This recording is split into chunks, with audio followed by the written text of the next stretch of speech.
نحمده ونصلي ونسلم على رسوله الكريم أما بعد فأعوذ بالله من الشيطان الرجيم بسم الله الرحمن الرحيم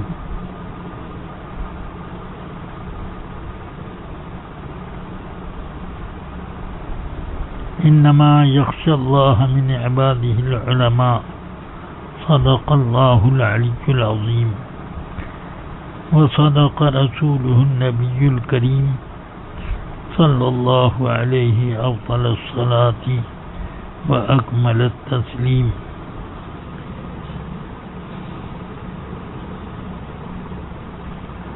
آج حضور تاج الشریعہ کی یادگار کے طور پر یہ آن لائن اجلاس جاری ہے. اس سلسلے میں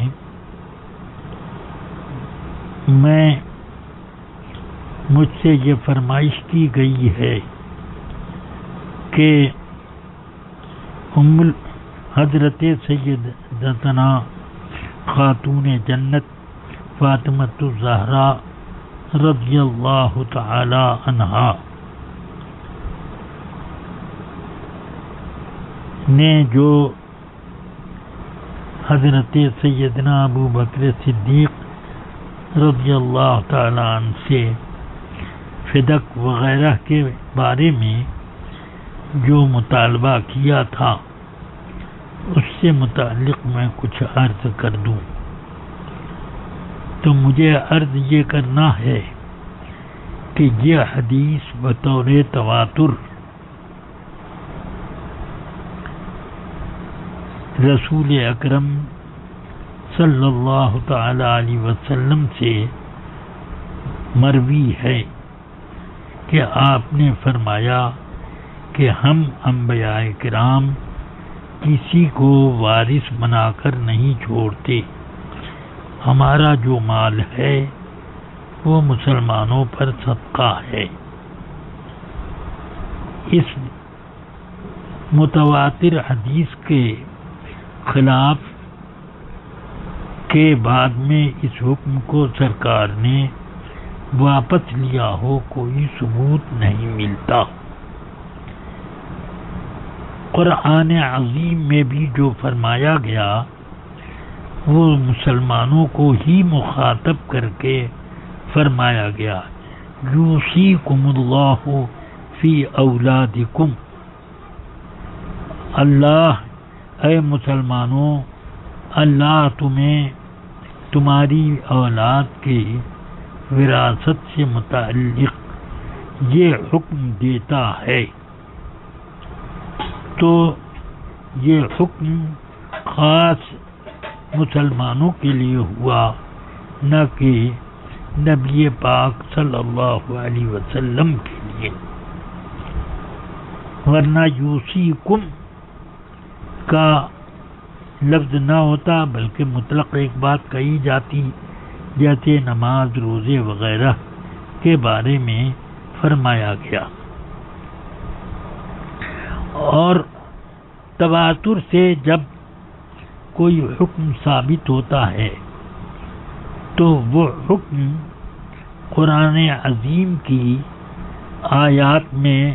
تخصیص اور نسخ کا بھی اس سے حکم جاری ہو سکتا ہے. اس بنا پر یہ جو سیدتنا فاطمۃ الزہرا رضی اللہ تعالی عنہا نے مطالبہ کیا،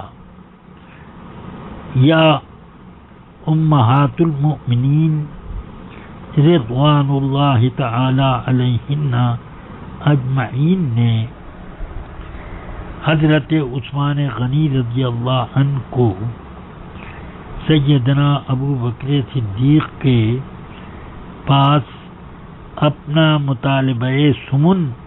یعنی 8واں حصہ جو وراثت میں ہوتا ہے اس کے مطالبے کے لیے بھیجنا چاہا تو یہ دراصل عدم علم کی بنا پر ان حضرات کے یہ مطالبے تھے. اسی لیے ام المومنین عائشہ صدیقہ فرماتی ہیں کہ رسول پاک کی ازواج مطہرات نے عثمان غنی کو سیدنا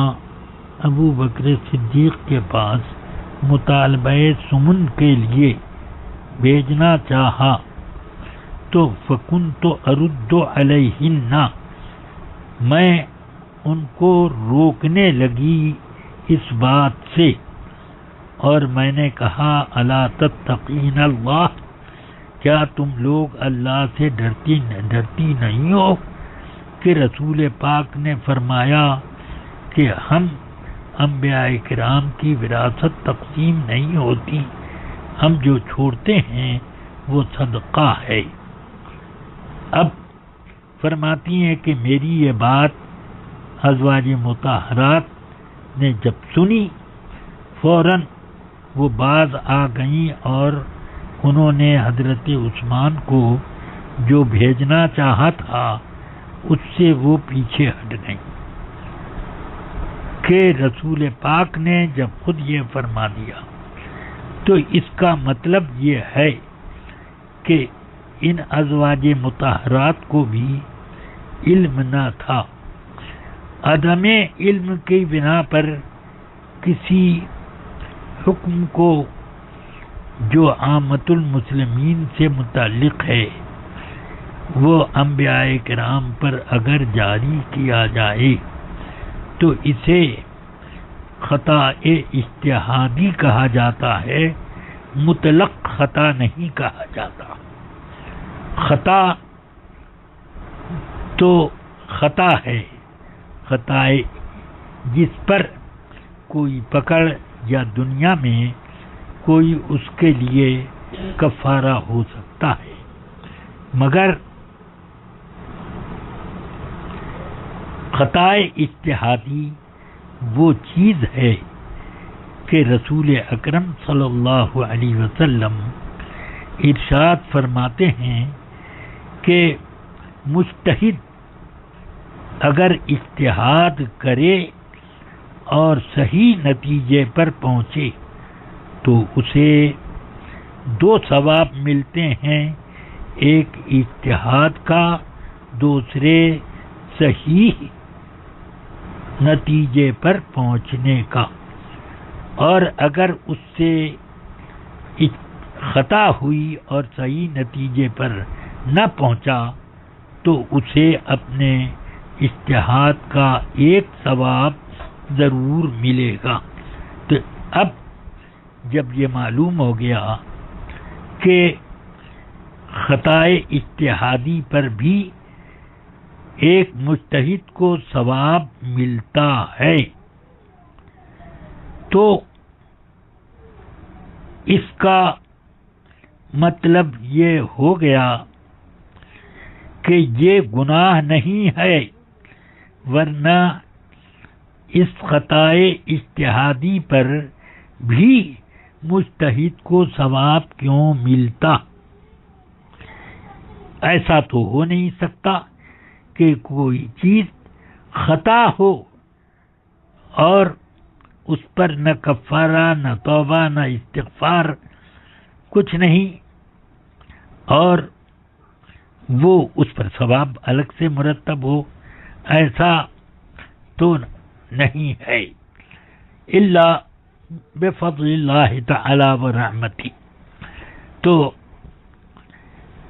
اب یہ کہنا ہے مجھے کہ ان حضرات سے جو یہ اس حدیث کے عدم علم پر مطالبے کا ارادہ ہوا، یا خاتون جنت رضی اللہ عنہ نے اور سیدنا ابن عباس نے رضی اللہ عنہما دونوں نے مل کر مطالبہ کر لیا، تو اس مطالبے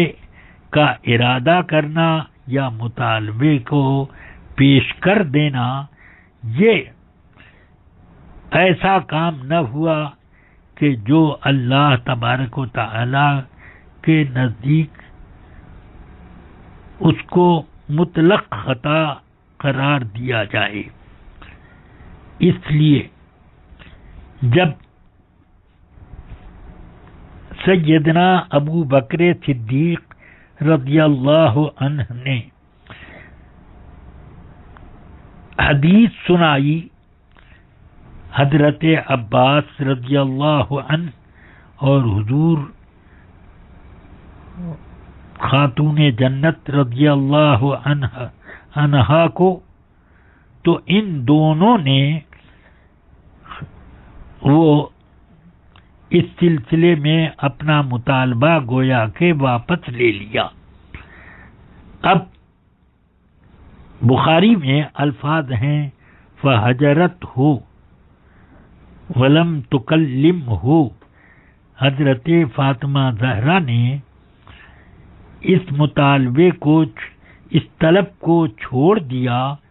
اور اس بارے میں ابو بکر صدیق سے پھر کوئی بات نہ کی. مگر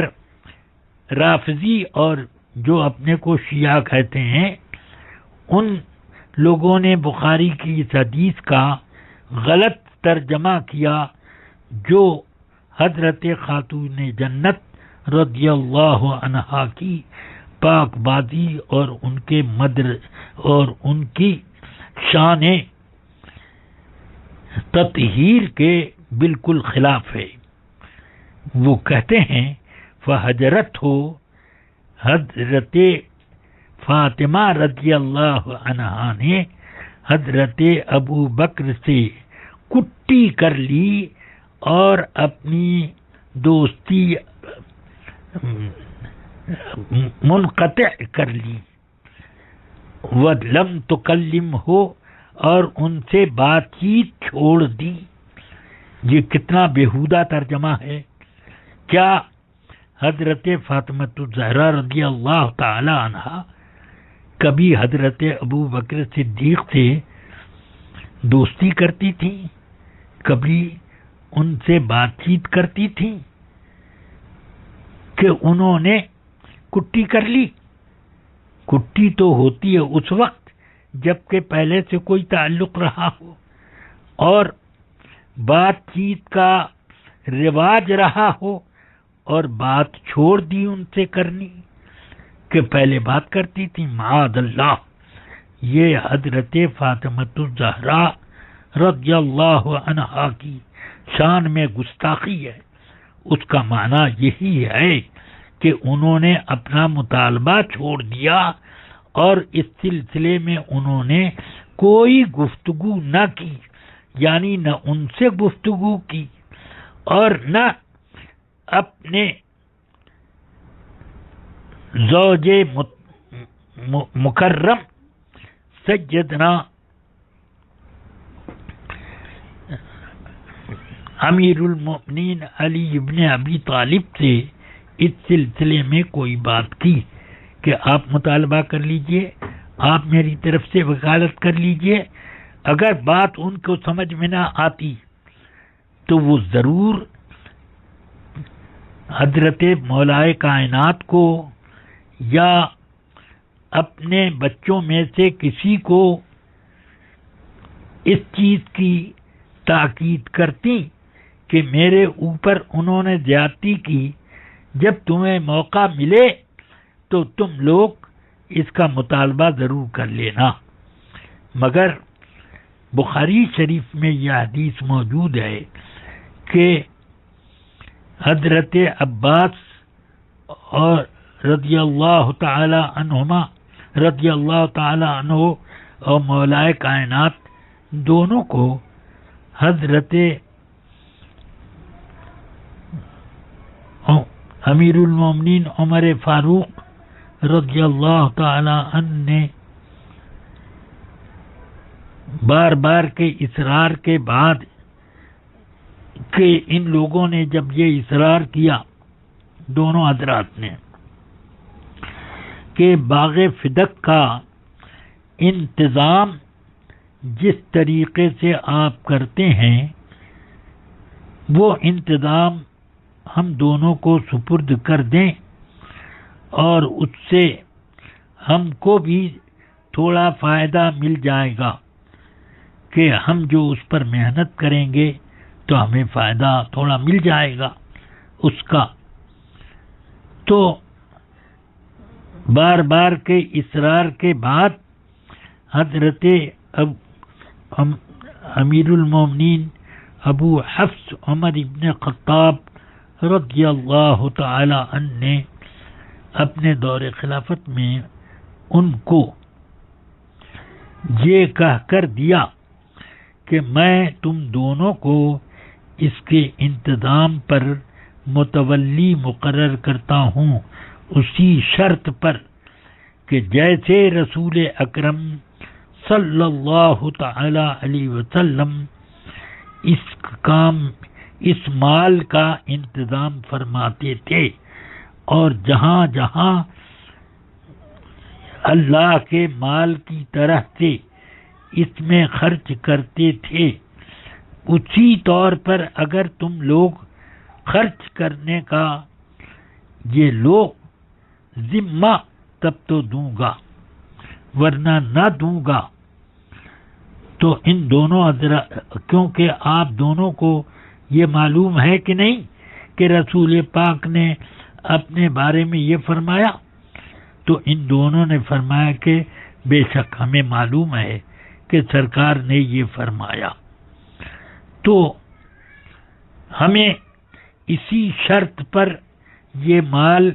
صرف انتظام اور تولیت کرنے کے لیے دے دیجیے۔ تو دے دیا۔ آپس میں دونوں حضرات میں کچھ دنوں کے بعد کچھ اختلاف ہو گیا۔ حضرت عباس اور حضرت علی رضی اللہ تعالی عنہما میں اختلاف واقع ہوا، تو یہ دونوں حضرات چاہتے تھے کہ اس تولیت کو مال کے ساتھ بٹوارا کر دیا جائے، یعنی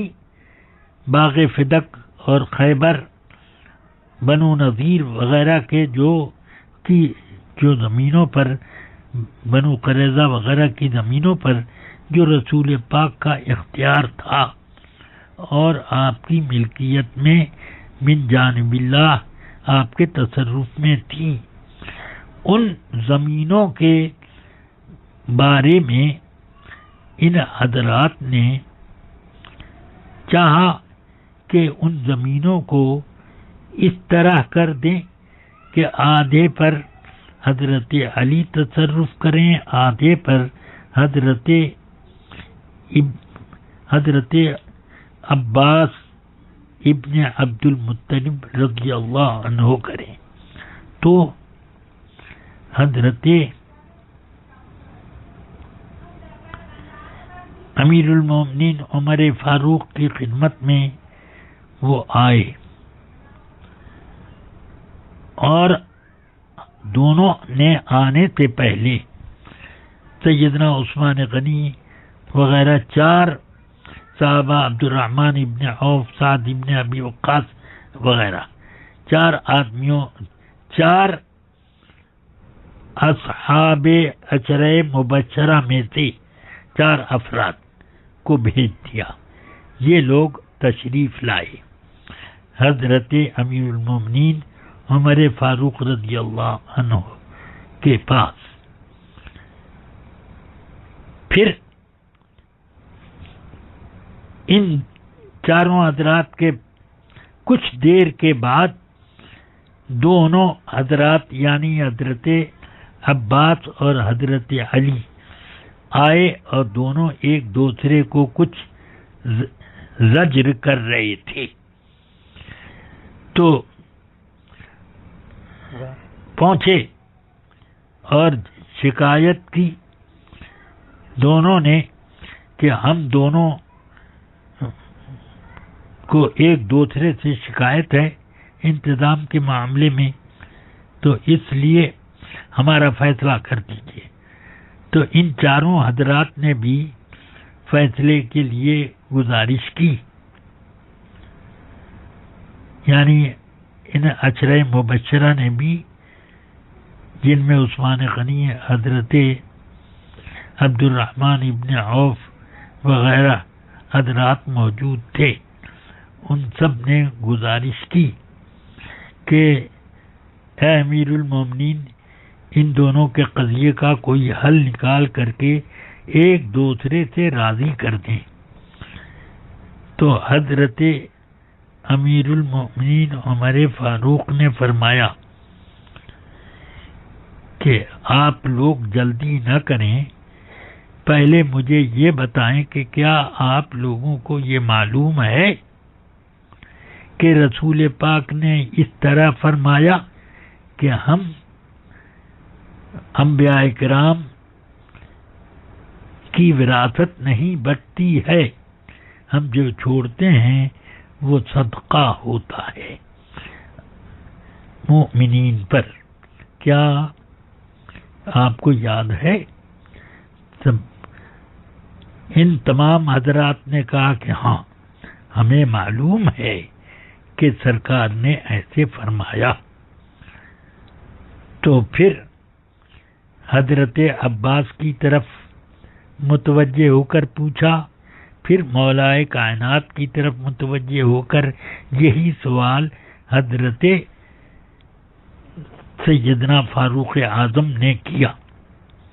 ان دونوں حضرات نے بھی یہی کہا، ہاں ہمیں معلوم ہے کہ سرکار نے یہ فرمایا۔ تو فرمایا کہ اب سن لو،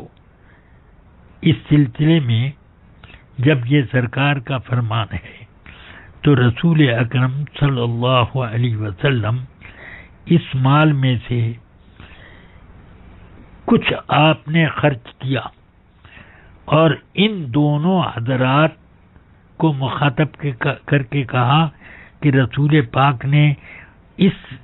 زمین میں سے، ان زمینوں میں سے خود اپنے دستے کرم سے کچھ حصہ آپ لوگوں کو بھی عطا فرمایا۔ ایسا نہیں کہ سب رسول پاک نے اکٹھا کر کے رکھا، اور جو کچھ اللہ کی راہ میں اس زمین کے خرچ کرنے کے بعد بچا حصہ، تو اس کا رسول پاک صلی اللہ علیہ وسلم اس کی آمدنی سے اپنے سال بھر کا نفقہ رکھ لیتے، اور جو بچتا اس کو اللہ کے مال کی جگہ خرچ کرتے، یعنی جہاد میں، فقراء مسلمین میں، رفاع عام کے کام میں، وغیرہ وغیرہ۔ تو یہ کرتے تھے۔ تو رسول پاک کے بعد حضرت ابو بکر صدیق آئے، انہوں نے فرمایا میں رسول اللہ کا خلیفہ ہوں، اس میں وہی کروں گا جو رسول پاک کرتے تھے۔ تو انہوں نے اسی طریقے پر سارا عمل کیا۔ آپ لوگ بتائیے کہ کیا اس عمل میں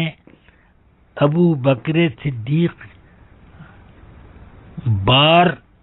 علی الحق تھے کہ نہیں؟ یعنی بالکل سچے نیکوکار، دیانتدار، حق پر استقامت کے ساتھ اس مال کے بارے میں تھے کہ نہیں؟ تو ان تمام حضرات نے فرمایا کہ ہاں ٹھیک تھے۔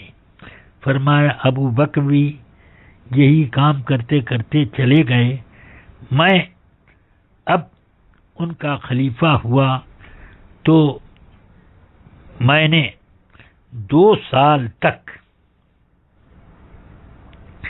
اس مال میں وہی کام کیا جس طرح سے رسول پاک عمل کرتے تھے، اور جس طرح سے اس مال میں ابو بکر صدیق کرتے تھے، اور میں اس کام میں بالکل دیانت کو ملحوظ رکھتا ہوں۔ اب آپ دونوں آئے ہو کہ اس کے علاوہ آپ دونوں آئے مجھ سے بار بار اصرار کیا کہ اس مال کو ہماری تولیت اور انتظام میں دیں. جب مجھے بعد میں سمجھ میں آیا کہ آپ دونوں کی تولیت میں دے دوں تو میں نے آپ دونوں کو اس شرط پر دیا کہ جو اس میں عمل رسول پاک کرتے تھے اور ان کے بعد ابو بکر کرتے تھے اور ان کے بعد میں کرتا رہا، اسی کے مطابق اگر اس مال میں آپ لوگوں کو انتظام کرنا ہو تب تو میں آپ دونوں کو دے سکتا ہوں، ورنہ نہیں. تو آپ دونوں نے کہا کہ نہیں، اس شرط پر آپ ہم کو دے دیجئے جو شرط آپ نے پیش کی. چنانچہ اس شرط پر حضرت سیدنا امیر المؤمنین فاروق اعظم نے ان دونوں حضرات کی تولیت میں پیش کر دیا. اب یہ دونوں حضرات میں جب اختلاف فرماتے ہیں حضرت فاروق اعظم رضی اللہ تعالی عنہ کہ اب آپ دونوں میرے پاس کیا کرنے کے لیے آئے، اس کے علاوہ کوئی دوسرا فیصلہ کروں؟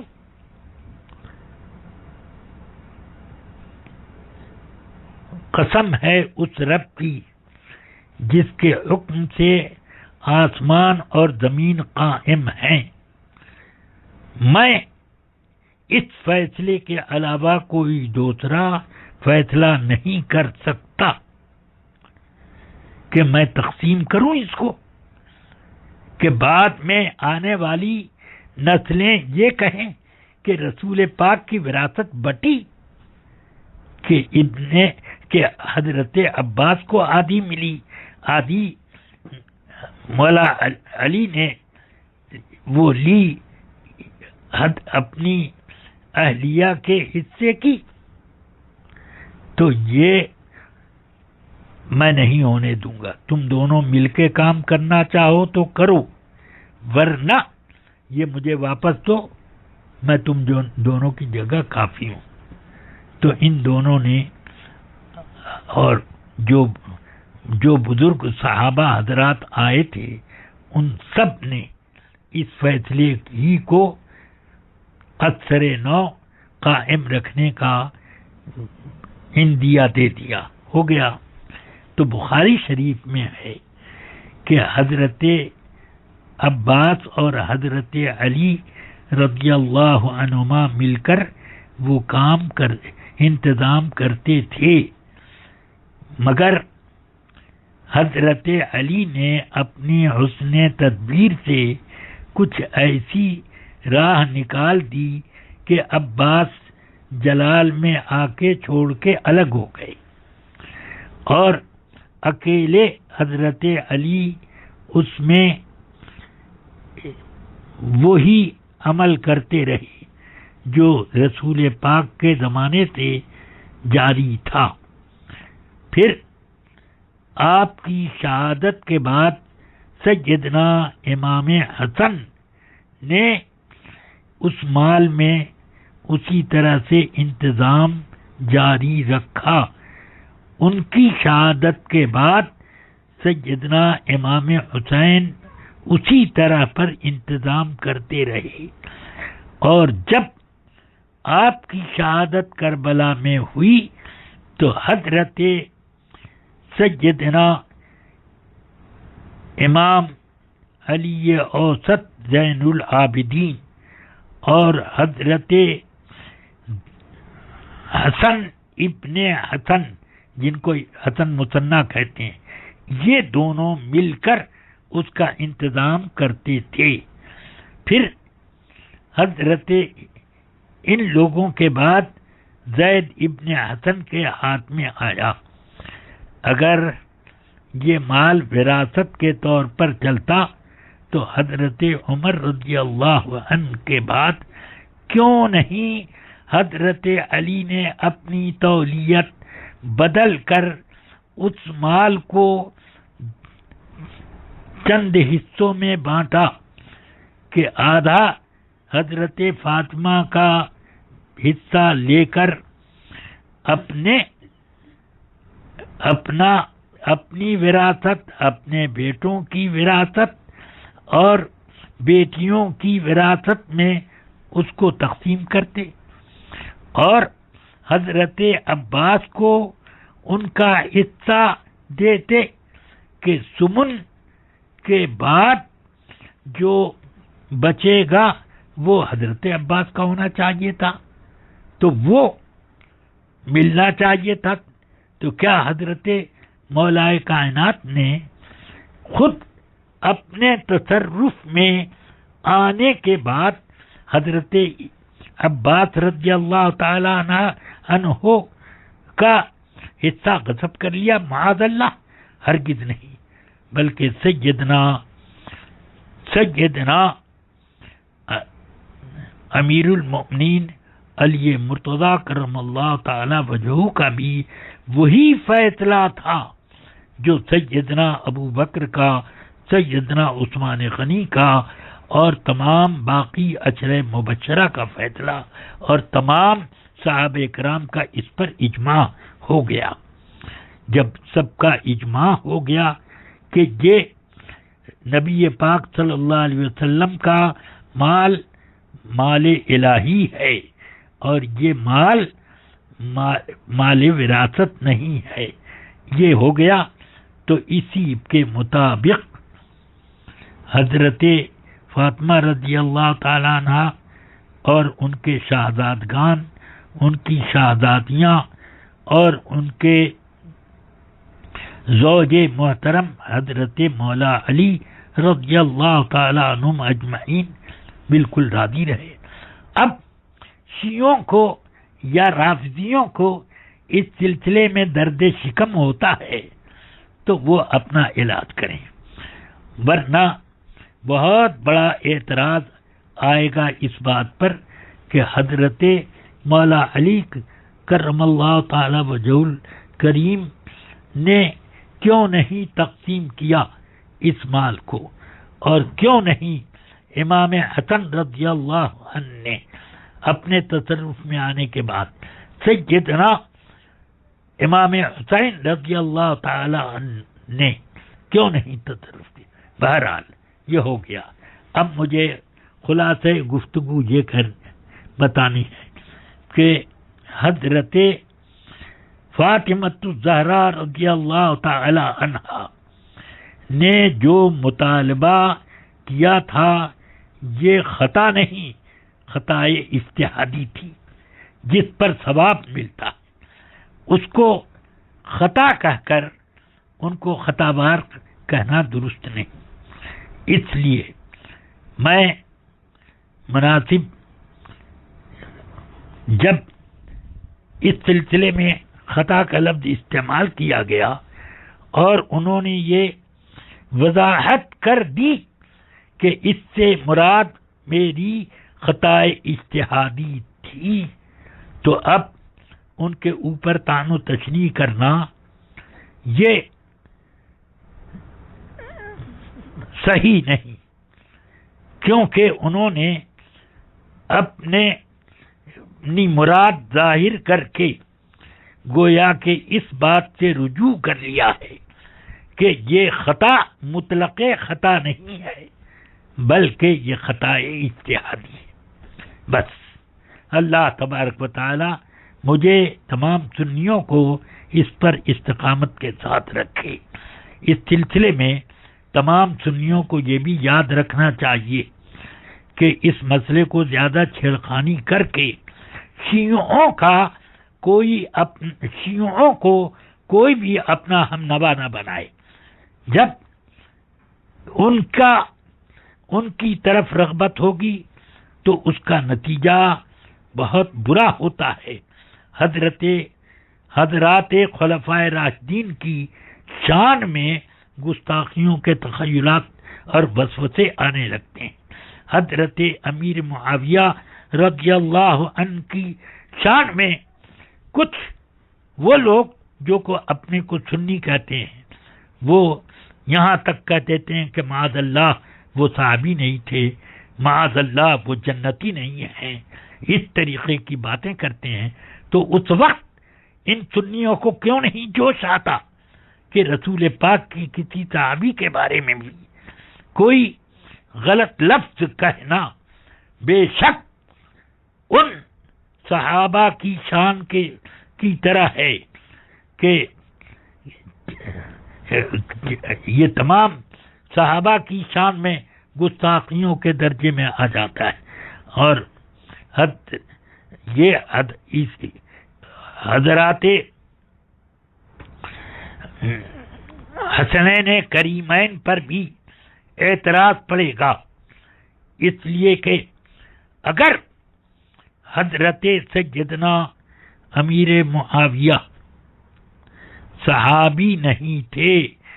اور جنتی نہیں تھے تو کیوں حضرت امام حسن نے وہ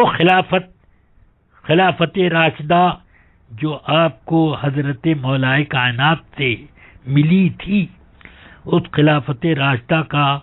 کو کیوں آپ نے حضرت امیر معاویہ کو تفویض کیا؟ کیوں تفویض کیا؟ کیا یہ کہا جائے گا کہ تقیہ ہے؟ تو پھر سوال یہ آئے گا کہ حضرت علی نے یہ تقیہ کیوں نہیں کر لیا، یا اور موقع پر بھی یہ کہا جا سکتا ہے. اس لیے امام حسین رضی اللہ تعالی عنہ بھی امیر معاویہ کے زمانے میں رہے ہیں، مگر انہوں نے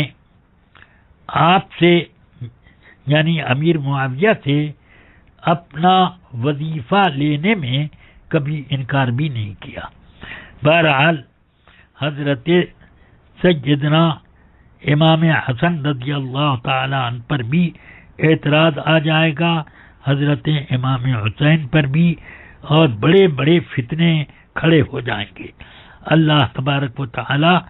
ان بارگاہ رسالت کے محبوبوں اور رسول پاک کی نسل اطہار کی ان سب کی شان میں ہمیں زبان درازی سے محفوظ رکھے، ہمیں صراط مستقیم پر قائم رکھے. اہل سنت کا بیڑا پار اصحاب حضور نجم ہیں اور ناؤ ہے عطرت رسول اللہ کی. وصلی اللہ تعالی علی النبی الکریم وآلہ وصحبہ اجمعین. نحمده ونصلي ونسلم على رسول الكريم اما بعد. غوث اعظم بمن بے سر و سامہ مدد چلے مدد کعبہ مدد انتظار کرم تسمن عینی را اے خدا جویو خدا بینو خدا دا مدد ہے. تمام اہل سنت و جماعت کو اور جو لوگ اس وقت غالباً سنی وے پر عرص حضور صد الشریعہ اور حضور تاج الشریعہ منایا جا رہا ہے. اللہ تبارک و تعالی سے دعا ہے کہ ان بزرگوں کا فیضان خوب عام سے عام تر فرمائے، لوگوں کی جو بھی پریشانیاں ہیں مشکلات ہیں اللہ تبارک و تعالی ان کو دور فرمائے، اور بزرگوں کی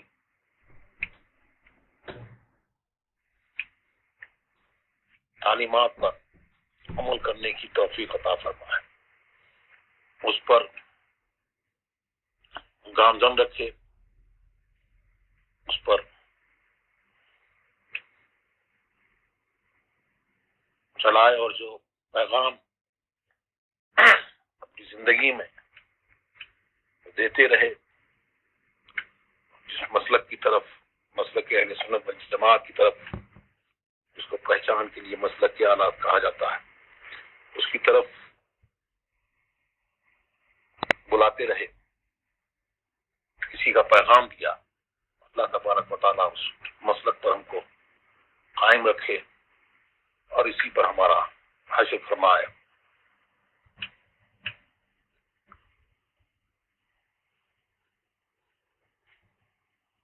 مسلک اعلی حضرت پہ قائم رہو، زندگی دی گئی ہے اسی کے لیے، جہاں میں عام پیغام شہ احمد رضا کر دیں، پلٹ کر پیچھے دیکھیں، پھر سے تجدید وفا کر دیں۔ تجدید وفا مسلک اعلی حضرت کیا ہے، اسی کی طرف حضور تاج الشریعہ بتا رہے ہیں کہ تجدید وفا، تجدید عہد، یہ ہے کہ جو صحابہ کرام کی زندگی ہے اور جس طور سے انہوں نے زندگی گزاری، اور جب سرکار سے جس طرح کی محبت اور اہل بیت کرام سے جس طرح کی محبت انہوں نے رکھی، وہی تعلیم ہم کو دی کہ اس طور پر تجدید عہد کرو، تجدید وفا کرو اور اس طور پر چلو۔ مسلک اعلی حضرت کیا ہے، میں کیا بیان کروں؟ ابھی حضور محدث کبیر نے خوب، بہت خوب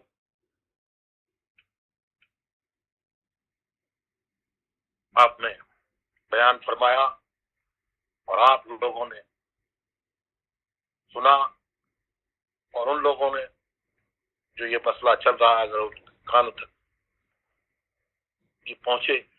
تو پھر اس معاملے کا بہت خوب آپ نے حل فرما دیا۔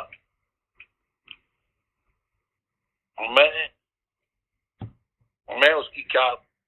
تائید کروں گا، بلکہ اعلی حضرت کے اشعار سے حضور محدث کبیر کی اس تقریر کی تائید ہوتی ہے، بلکہ حضور محدث کبیر کی جو پیغام ہے، جو خطاب تقریر ہے، وہ جیسے اعلی حضرت کے ان اشعار کی تشریح ہے کہ انبیاء کو بھی اجل آنی ہے، مگر ایسی کہ فقط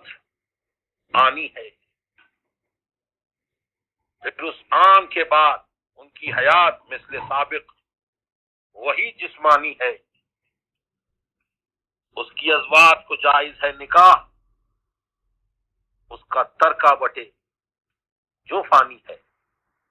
تو باغ فتح کے مسئلے میں جو حضور محدث کبیر نے پیغام دیا ہے اور جو بتایا ہے، تو اب جو لوگ شور و غوغا کر رہے ہیں وہ اس معاملے میں امید ہے کہ وہ اب خاموش ہو کے بیٹھ جائیں گے اور ان رافضیوں سے جو صحابہ کرام کی شان میں گستاخیاں کرتے ہیں اور ان کے بارے میں اس بہانے سے سب و شتم کرتے ہیں، ان سے حساب لیں گے اور ان کو بتائیں گے کہ محبت اہل بیت کیا ہے اور کس طور سے ہوتی ہے۔ محبت کو بھی لگام چاہیے، ایسے نہیں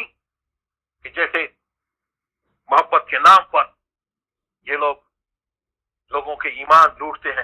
اللہ تبارک و تعالی ہمیں اور آپ کو سب کو ان کے شر سے محفوظ رکھے اور بزرگوں کے نقش قدم پہ چلنے کی توفیق عطا فرمائے۔ اللہ تبارک و تعالی حضور محدث کبیر کی عمر میں برکت عطا فرمائے۔ اللہ تبارک و تعالی ان کو صحت کے ساتھ میں ہم غرباء اہل سنت پر تادیر قائم رکھے۔ وآخر دعوانا الحمدللہ رب العالمین۔ السلام علیکم ورحمۃ اللہ وبرکاتہ۔